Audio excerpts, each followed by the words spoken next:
we just have a good rhythm together, you know. He sort of feels me out, I feel him out, and we go for it. Welcome to the worst idea of all time, season 4, episode 15. I want to cut my head off. Hiya, Tim. How are you? Bad. Oh, that's a shame. What could have possibly brought on this lousy mood? This is our show, so we get to decide whatever the fuck we want to do. And the rules are that we've got to watch the movie, but the rule is not that we have to talk about the movie. So I don't want to talk about the movie. I'm done with it. I don't want to talk about it. Well, do you want to talk about the viewing experience you've had? So for context, once again, we're apart. I'm in Los Angeles, California. Tim, presumably Graylin. Mm-hmm. Sort of a midday screening, if my understanding of time is correct. Sort of, yeah. It's midday now. Sort of, it broke up the middle of your day. How about you? Interesting, isn't it? Run me through it. What was your viewing experience? Sorry to interrupt you. What's interesting? Well, it's just interesting. We're both experimenting with different times to watch the movie, and it seems to me, Tim, that this movie is consistently bad across most times during the day. And I'd say this is probably true for most, not just films, but bits of art, wherein, because in terms of mood and thought processes, as a person, you can be quite different late at night from how you are in the morning. And you'd think that there'd be some carryover of that. I mean, or do you mean one can be? Yeah, right. One can be. You'd think there'd be some sort of carryover of that where, you could watch a movie in a certain mood and find it enjoyable. But it's, this wily film is proving it's very difficult to pin down a time whereby, it's, this infuriating experience suddenly becomes enjoyable. I watched it first thing this morning.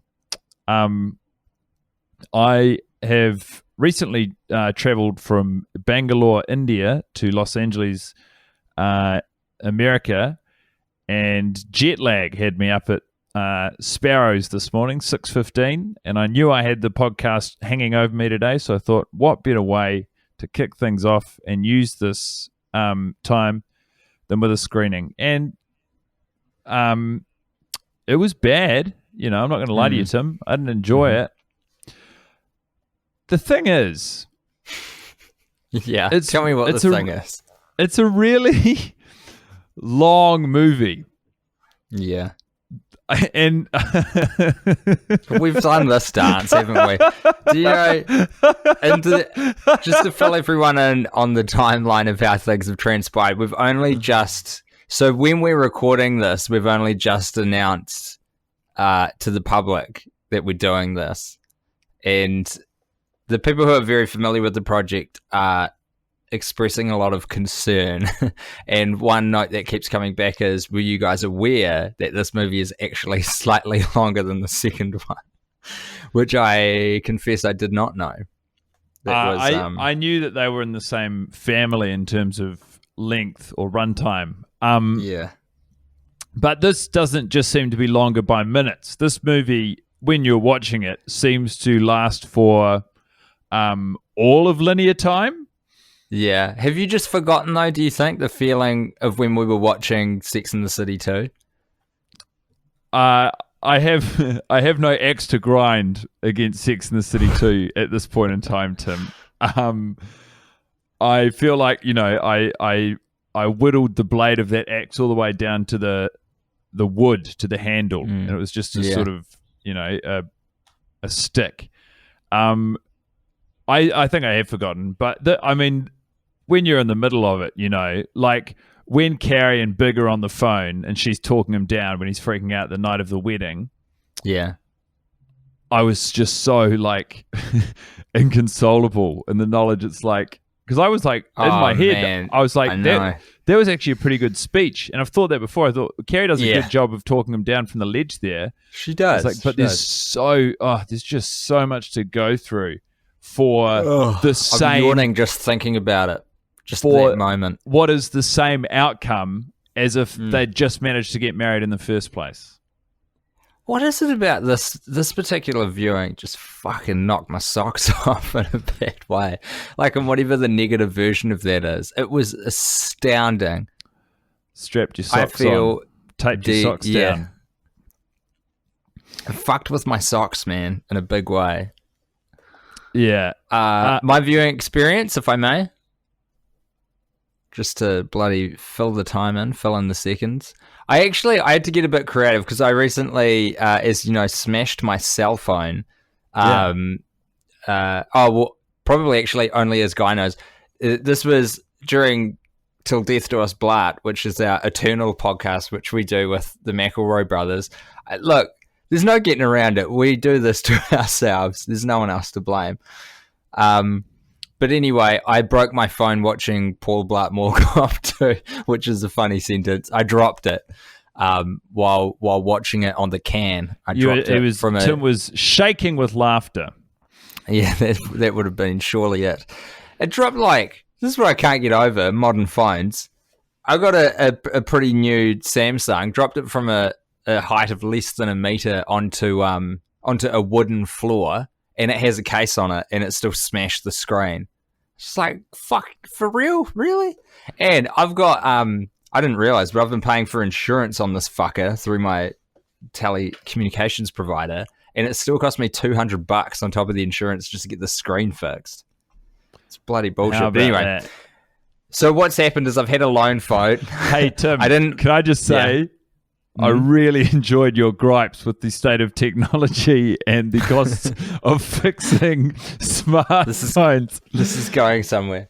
So I've had a loan phone while that one's been in the shop, and I didn't really have to load any apps onto it because I was like, I'll get the other one back. But the one thing I do desperately need to make sure I have on me at all times is Sex and the City. So I loaded that onto the phone, and I got our times wrong for the record today, so I ended up watching a lot of it on the bus on the way out there, and then in an Uber, and it was quite a juggling act to do the Ubering because I sort of had to order it on the old phone at the last minute just before I factory reset it to get the new phone. And are you embarrassed when you're watching? Yes. Yeah, I get embarrassed too. I turn the screen brightness down. Specifically, so other people can't see it. It's so stupid. Who cares? If you watch other bad content on your, phone or a device in public, do you hide that? If you're reading a bad book, do you hide the cover?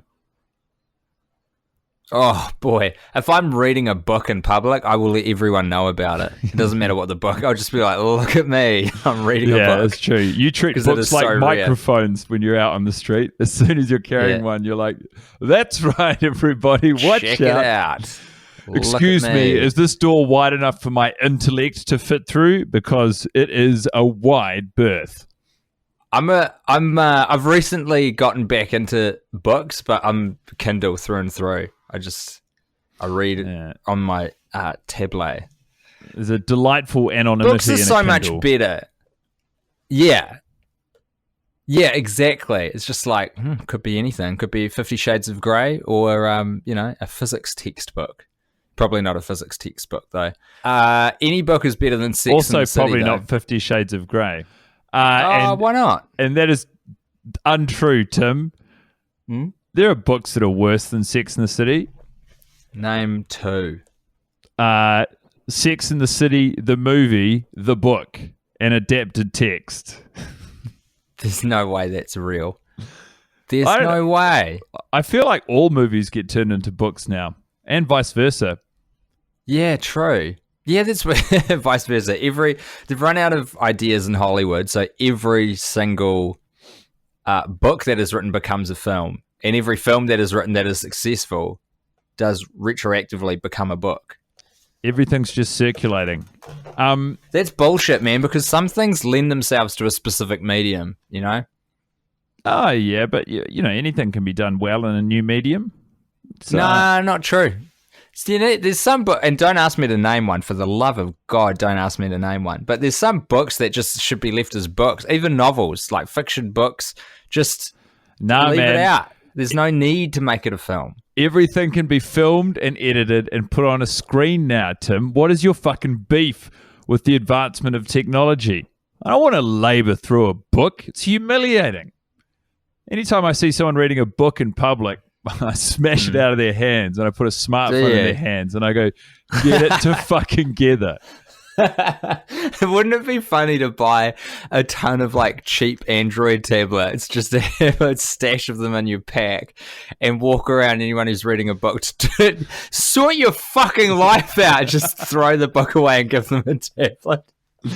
I'm telling you, this is what I do. What are you fucking doing? It's 2018, you time traveling son of a bitch. Get this in ya. There's YouTube now. Tim, you crazy kook. Tim, if people didn't read books, then they wouldn't be able to come up with such inspiring sentences as, with my mind prenuptially preoccupied, I became delinquent with my library books. So now the tragic love stories of Wuthering Heights and Love Story were going to cost me more than a few tears. Did you memorize it or did you write it down this week? Carrie Bradshaw, 2008. You'll never know. There is still my most hated line in the film. Not my most hated moment, but definitely my most hated line. It's what gets me. It is an annoying line because it's like needlessly wordy, which can be fun if deployed correctly, but is not in this instance. Is where she says, "What the tragic love stories of Wuthering Heights and Love Story." Like, there are so many romance novels that don't involve you repeating the same two words. Yes, exactly. It's madness. You got it, man. It is, yeah. Of all the books in all the world that you could have picked, and I know that you want to pick famous ones, but fuck me, pick something else that's not Love Story. You've just said it. Oh, I'm glad they say Wuthering Heights, though. Don't you love that song by Kate Bush? It freaks me out. We've talked about this before. It terrifies me. Is it you? Are you the person who specifically is really... yeah, that's right. It scares the shit out of me. It's the only piece of music that I know of. Who is there it goes. It's Kathy, I come home. Oh, there we go. Cold. Do you know that the New Zealand opera singer Hayley Westenra performed who I went to school with a cover of that song? That's right, on one of her albums that Mum always used to listen to. I knew that version before the Kate Bush version, and frankly, how's her version? It's terrible. I was glad to hear the Kate Bush version. I was glad to hear, dirty it up, muddy it up a bit, have a bit of fun with it. Yeah, Hayley's so prim and proper. Yes, she is. New Zealand songbird Hayley Westenra. I reckon she's living off of the probably hundreds of thousands she earned from her successful singing career. Man, I don't know about that. I heard this is vicious New Zealand rumor mill shit, but I heard that album the first album she put out, like almost bankrupted the family. Oh, just doing all the all the stuff around that production. You hate to hear that. Yeah, you do, man. You absolutely do. As much as I might not be a fan of Hayley Westenra's music, I wish no ill fate or harm to her or her career, for that matter. She's undeniably got a beautiful voice.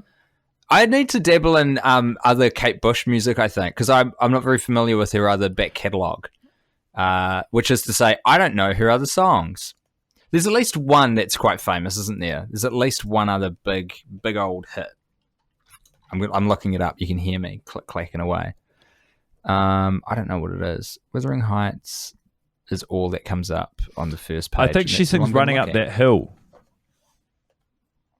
How's that and go? If I could, I'd make a deal with God. Be running up that hill.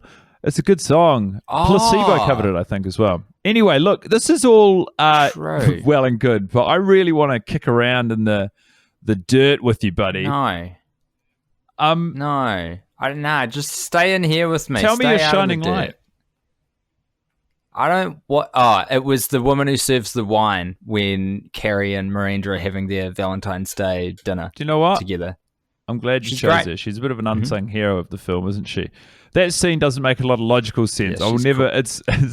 It's sort of emerging to me as this the sandwich because it's quite like it's quite a pointed thing, There's quite a lot of elaborate setup with regards to the number of balloons. But this is one of the more emotionally tense and serious scenes. And, What What was the sandwich debate all again that we had? It was someone falls off a camel and Oh, that's right. Charlotte falls off the camel and she says she's just having a little sandwich. Yeah. That's only, that's right. God, we spent a long time discussing whether that qualifies as a joke. well, yeah, but like the Guy, who's the real fucking idiot? The person who made the movie, wrote the script and got paid handsomely and moved on with their life to another project. Well, these two fucks. certainly it's never not been us, Tim. But like the number of balloons, it just feels like, you know, it's like a Chekhov's gun that never goes off. Pikelet King's balloons. What do you want to have happen to the balloons? Do you want them all to start popping, or I want them in an out and out comedy scene. Or I don't really want them at all. Like it's yeah, that's fair because she doesn't get completely entangled by them, but she does get mildly slowed down as she grabs her coat, but not and in a puts it funny on. way, or even in a way that adds to the moment. You're just like, geez, that's a lot of balloons. But I'm glad you singled out the waitress, because I think that she, she week in week out she does what she can for the cast and crew. There's a lot of great wait staff in this film. The other one, of course, the waitress who comes over to serve Charlotte just before her water breaks because she sees Mr. Big and has to exit stage left. Whatever happened to Snagglepuss? Didn't see him anymore, you could say I'm trapped in a cage, enraged even. I still see him when I look him up on YouTube after I've smoked an unholy amount of weed. Are you a big Snagglepuss guy? I've never talked to you about Snagglepuss. From time to time, yeah. I get down with the puss. But I want to say, while I think that the waitress brings a lot of consistency in her performance week in, week out, I kind of found Chris Noeth as Mr. Big to be all over the shop this week.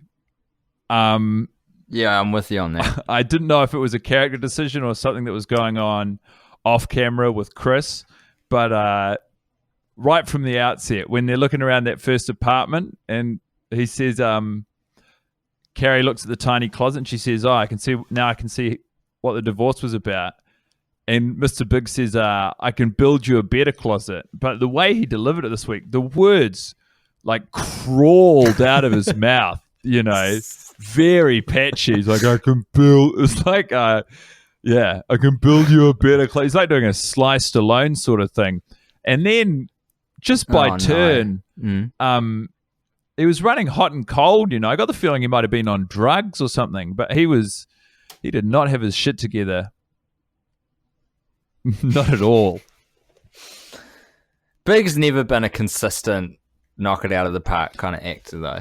Yeah, but he's sort of he's flown under the radar the last couple of weeks, I think. Right.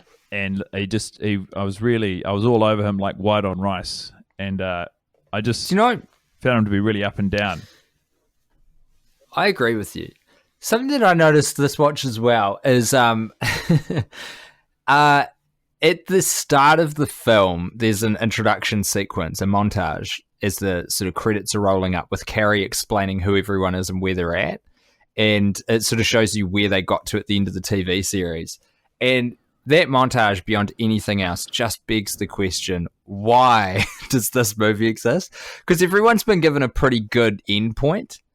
And Carrie's going through listing all of that. She's like, look, I got Mr. Big in the end after all the turmoil and years of back and forward.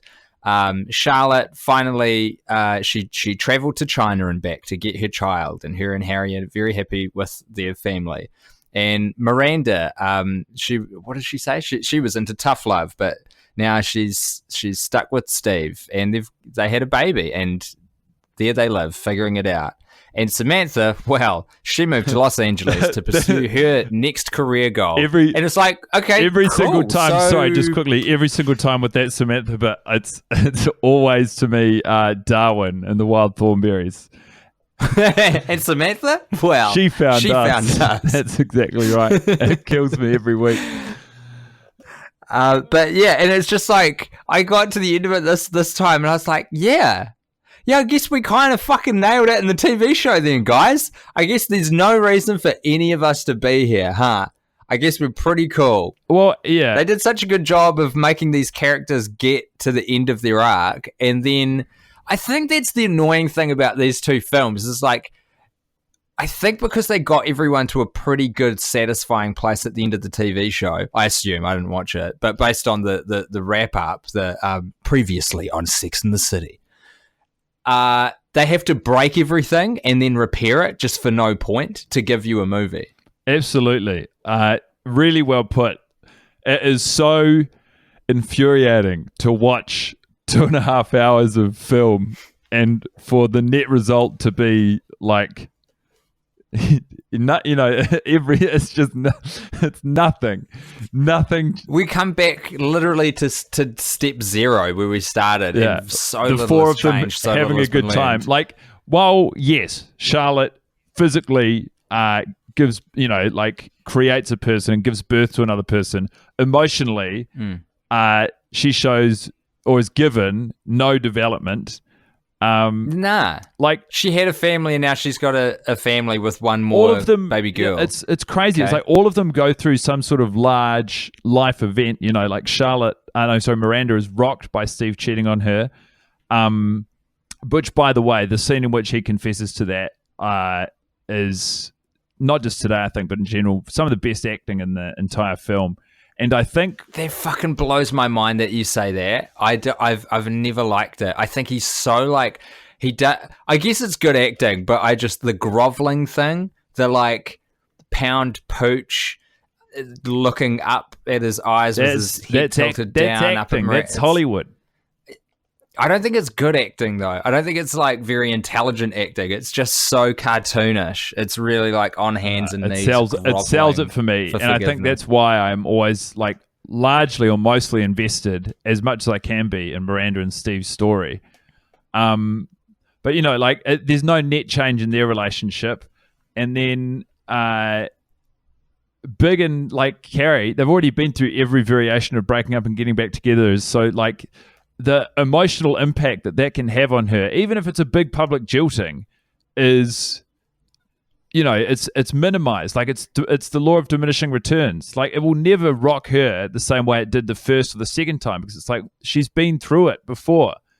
Yeah, I guess so. This is quite you have to say this is a bit of a different thing, though. Oh, the stakes are quite different. But in outcome, no. Like, it turns out exactly the same, and then Samantha just goes back to being Samantha. It's such a long-winded way.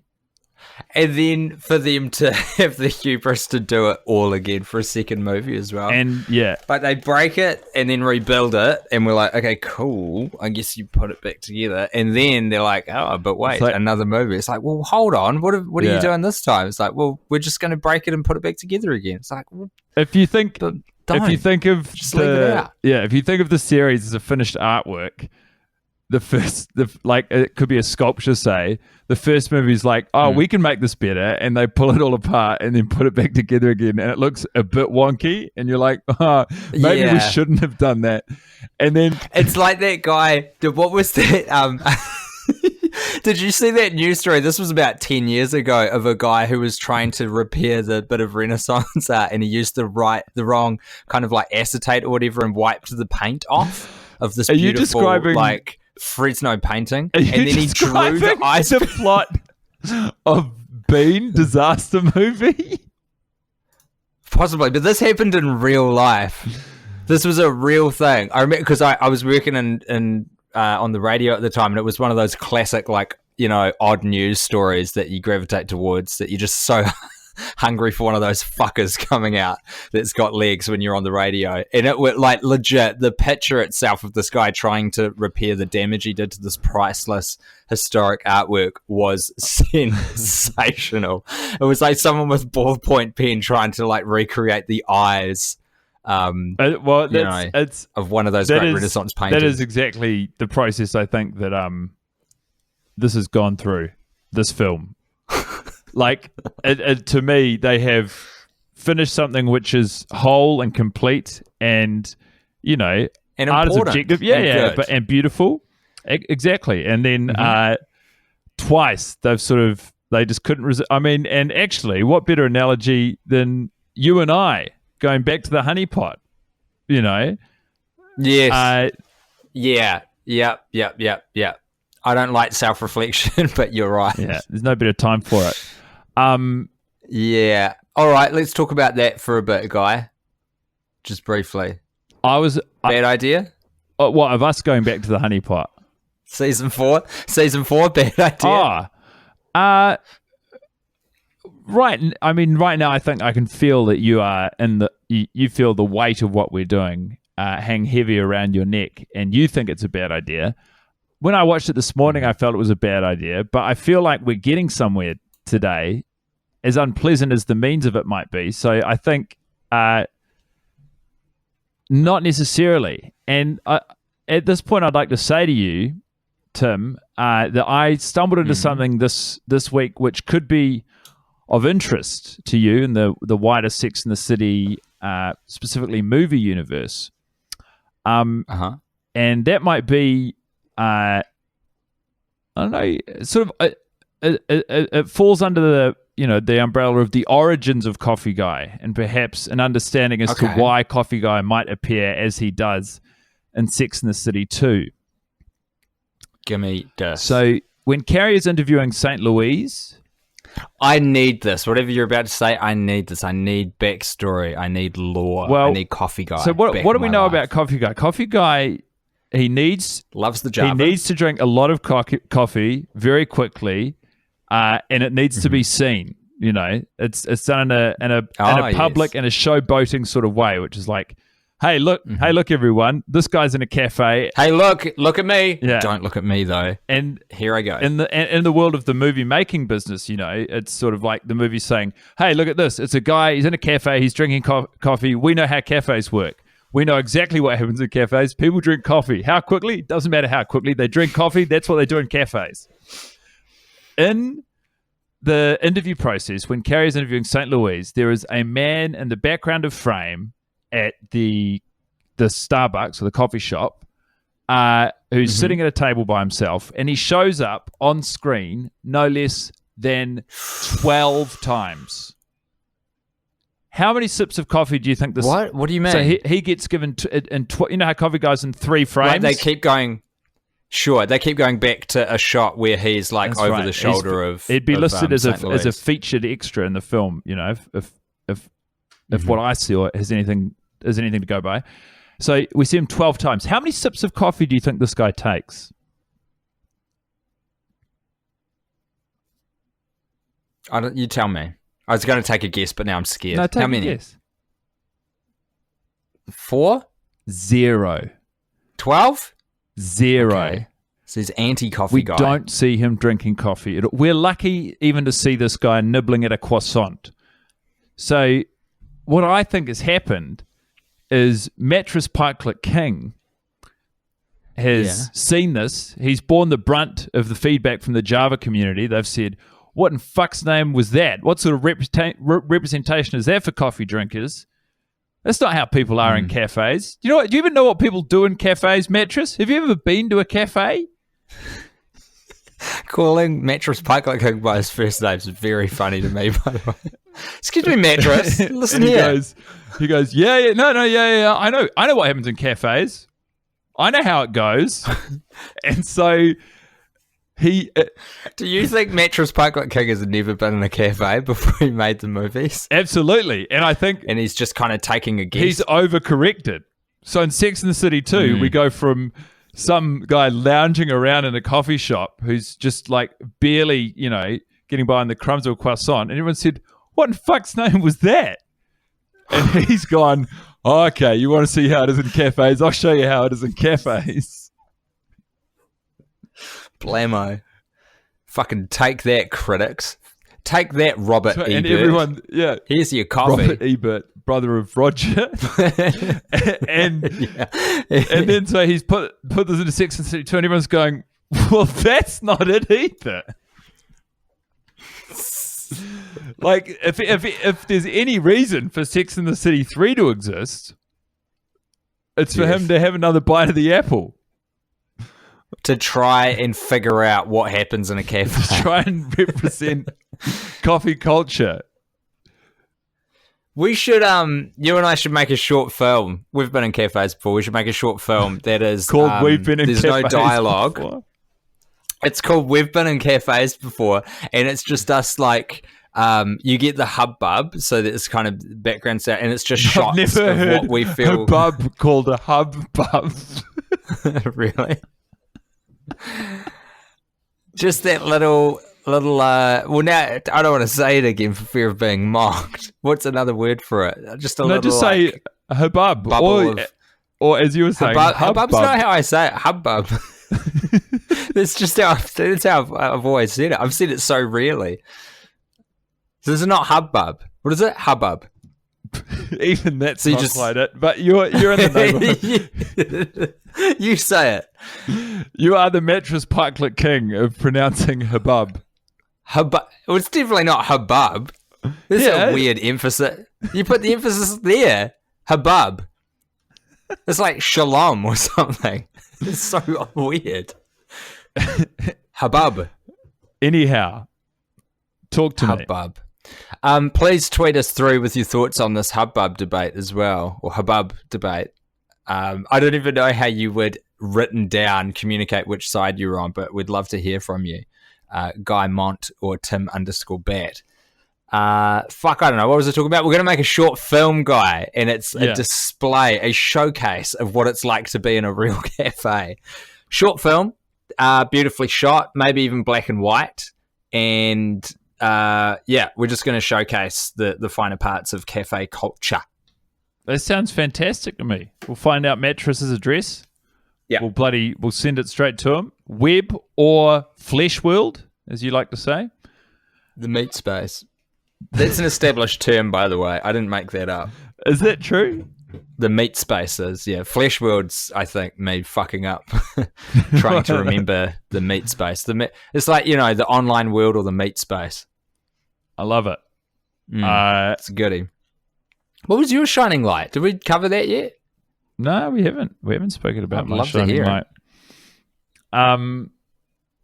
It's a little moment. It's at the rehearsal dinner when Samantha's giving her speech, and she says, it is tradition for the maid of honor to,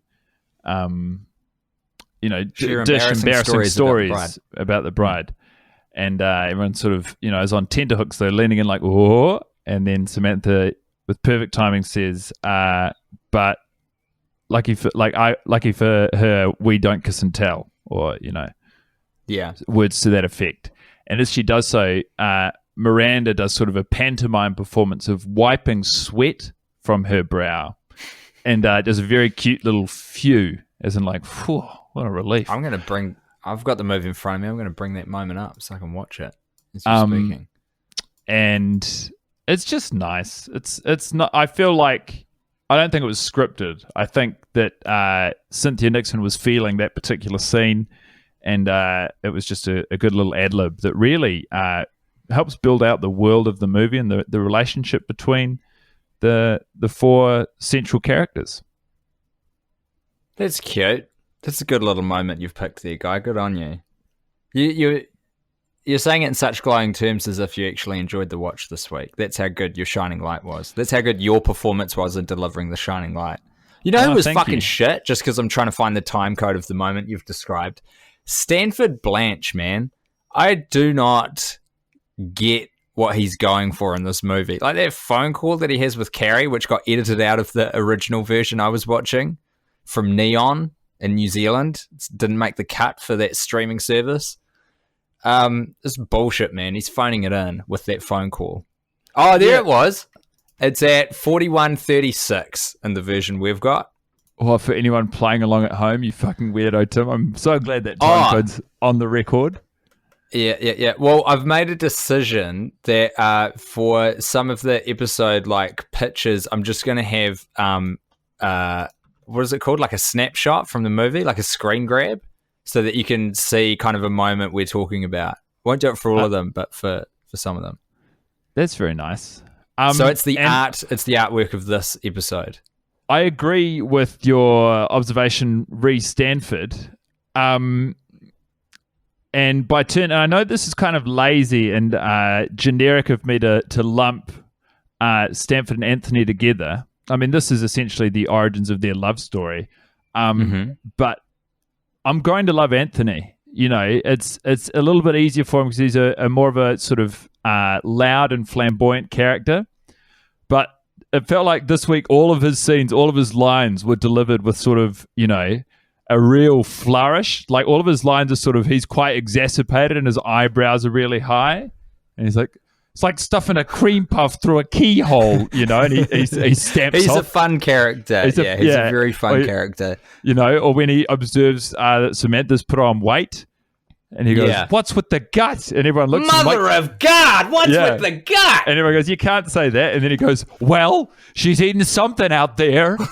Yeah, which is not, because every time I hear him say that, I get, like, it's such a loaded line. I'm like, that is something that your mother said when you were growing up. Like, you are channeling your mother right now, and I love it.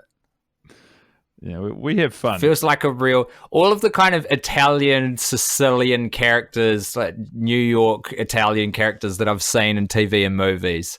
They, you know, it's quintessential, man. I've seen that character. I've seen that archetype. It's great. And you got that little line from your mother, who's always concerned about making sure everyone's fed. It's great. It's just for all the shit that Stanford's given us this week, or this watch rather, I'm all about Anthony. That's nice. God bless. I'd also like to do the segment that you've introduced, Tim, called Pot Quiz, bitch. Pot Quiz. Now, as well you know, Tim, after Carrie disgustingly utters the line, Colours outside the lines. But when he, but when he does, he's never colours outside the lines. What does she say? Well, they're really pressing her to discuss how many times her and Big have sexual intercourse. I know the context. But what's the exact wording? 'Cause it makes me hell. I'm bringing the audience with us, mate. They haven't seen the movie 15 times. No, but we've talked about the line at least 15 times already. So she says, I will say this. When Big colours, he really colours inside the lines. He really stays inside the lines. Oh, is that? Yeah, maybe that's it. Yeah. Stays inside the lines. Fuck, it's just... Anyway. Horrible. And then, so from that scene... Jizz everywhere, man. Just come on the ceiling. Ugh. He goes to come back to the house. She goes to come back to the house, and she gets back to the house, and he's all fucking... You know, God knows what he's been doing. He's all barred up and, you know, flitting between being quite droopy and incredibly energetic in a terrifying way. But as she and the camera, you know, move through the kitchen towards where Big is standing with his shirt disheveled outside while the curtains blow in an absolute gale, and he keeps trying to tuck the top of his erection into his suit pants. There's a great bit of colour from you, Guy. There's a pot on the stove. Yeah. So as we move past the four hobs, I got your classic four hob scenario. Sure. It looks like electric. Sure. On the back left hob, there's a pot. And now look, there is a chance that this is where the pot lives. But I've spent enough time in this kitchen now. It's a nice kitchen. I know that there is a storage area for this pot. It doesn't need to be on the hob. Yeah. Which suggests to me that Big's been cooking up something in that pot. He just got home. I want to find out what it is. No, he's obviously been home a while. No, he just got the in house the door. Isn't. He just got in the door. She just got in the door. Oh. He's out. He's got the doors open. He's got a gale blowing through the house. He's got a pant-splitting erection. Oh, okay. She comes home to him. I've got it backwards. I thought Carrie was out on the balcony and he comes home. No, you're right. Yeah, yeah. Okay, sorry. So what's the question? Well, it's the pot quiz, Tim. Well, this isn't What's in the pot? This isn't the fucking I mean, this is great, but this is a new segment, mate. Don't say this is the segment that you've been doing. This is a different thing. The whole point of exactly the same thing. The point of the pop... We've been doing pot quiz. We've been doing pot quiz for weeks. The whole point of the pop quiz was so that because we are not watching it side by side, it is to keep each other honest, to reference little details to make sure that we're actually tuning in on this movie every watch and eventually picking up all the nuance and minutiae of this movie. But I'll tell you what's in the pot. It's beef stroganoff with a recipe that she garnered from Magda, from the old country. Who, Carrie? Yeah. It's Carrie's recipe. Yes. Well, no, it's Magda's recipe, but Carrie made it. That means that the pot's been there and the stroganoff's been in that pot for the entire day. Exactly. Which means that the stroganoff has probably gone bad. No, stroganoff is one of those things. It's like a slow meal. You know, you're a slow cooker. Yeah, you can keep it on the hob while you're eating. But for beef stroganoff on a low heat for upwards of 12, 14 hours. Go about your business. Come home. No, beautiful, you don't leave stroganoff. You don't leave the stove going for the whole day. And you calling it stroganoff? Stroganoff. This is what makes it Magda's special family recipe, mate. You got to keep it on the element for ages, and you got to make sure Also, here's the secret, guy. You got to make sure it's unattended, so you have to leave because a stroganoff never boils. Well, you don't want your stroganoff to boil in the first place, but part of the recipe is the element of risk or danger. Yeah. Is that what you're telling me? It's like how people say danger's my middle name. The secret ingredient is potential burning down of the house. That's what makes it taste extra good. Wow. Well, it's nice to know, and it's nice to know that you've been paying attention to the film. Here's the pop quiz, bitch, for you this episode, Guy. What is the color of Miranda's bridesmaid's dress? Miranda. It's navy, or it's like a royal blue, actually. Fuck, nailed it without hesitation. Could I ask you another one? Because I wrote down two. Yeah. What is the gift that Smith gets Samantha for Christmas? For Christmas. This is kind of a hard one because we see it very fleetingly as part of the sort of New Year's Eve montage section of the film. It's just kind of like one little shot that we stay in for a few seconds. I honestly know that my eyes have lingered on it before, but I need you to tell me. I'm sorry. It is. It's okay. It's all right. It is a clock with. Does this ring any bells? Keep talking. It's like a desk clock, but it's got two clocks. So it's got two time zones, which I assume one for LA and one for New York, one for each coast, so she can keep track of when she can call the gals, and it's a reasonable hour. That's very sweet. I mean, I've filled in the rest of it, but it's a dual desk clock. Yeah. He's a thoughtful guy. If you, I got a question for you. We should probably wrap up soon. Yep. Is the fur is murder lady? Yes. God, she got me this week. What sort of dog is she holding?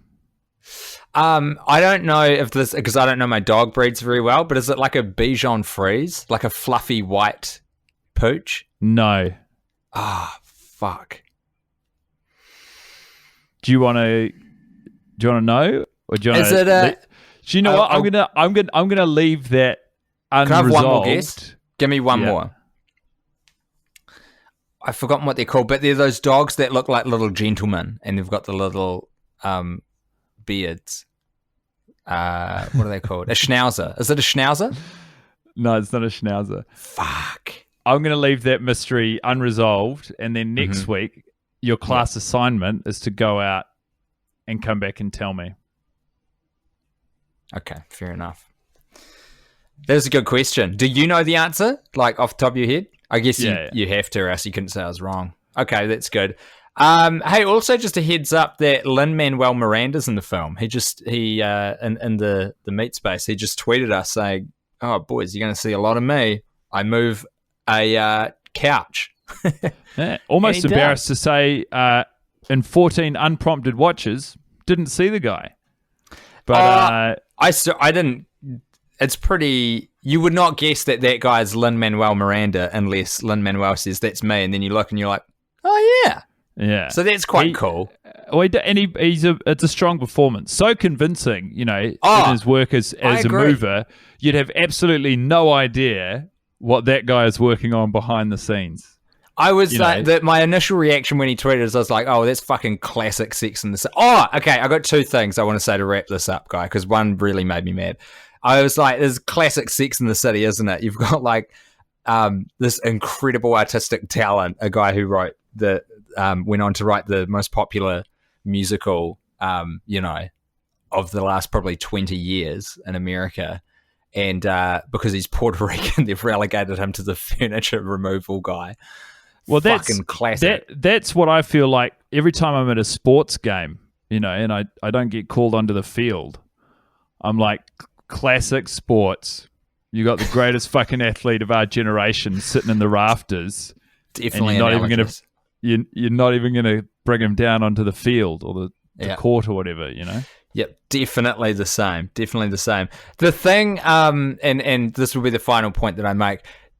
When they go to the fucking auction, Carrie's line is, it was a rare event that brought all kinds of New York women together. And you go in there and you're like, are you fucking joking me, Carrie Bradshaw? Everyone is a millionaire to set foot in the building. Are you joking me, mate? New York woman. Fuck you. Decidedly true. But to try and put a positive spin on that, how great did the costume department do on the extras at that divorce auction? Everyone looks really good, like they're in the right place. Not it paints a very loud and vivid picture of the specific types of people who are at the auction. I agree with your point that Carrie lives in a bubble in a fantasy world, but big props to costume for what they pulled off there. Also, shout out to casting, who deployed a British accent very well to enhance the fanciness of the situation. The auctioneer is a Brit, and you're sort of like, whoa, yeah, forgot about that. Aren't we in good company? Hey, there was something that I threw at you the other day. I messaged you something. I was listening to something on one of the first episodes, and it was a thread that we didn't pick up. Was it about Paul? Coffee guy. Is that his name? Oh, yeah, that's right. Who's credited as Elaine's friend. And then Elaine isn't in the credits of the film. That's right. So I forgot about that. We have got to put our spectacles on and where's Wally, the shit out of coffee guy? Oh, we've run so long. God damn it. I'll put this to fine. you. 48 minutes. You're all good, mate. Mattress Pike Clip might have backdated the IMDb credits so that coffee guy is in the first one. So he's like... Yeah, I know about cafes. Right. This makes perfect sense. You're a detective guy. It's been great to talk to you. It's been so fucking horrible watching the film today. And I can't wait to do it all again real soon with you, my friend. Man, you are not in a good space. See ya. Bye. We just have a good rhythm together, he sort of feels me out, I feel him out, and we go for it.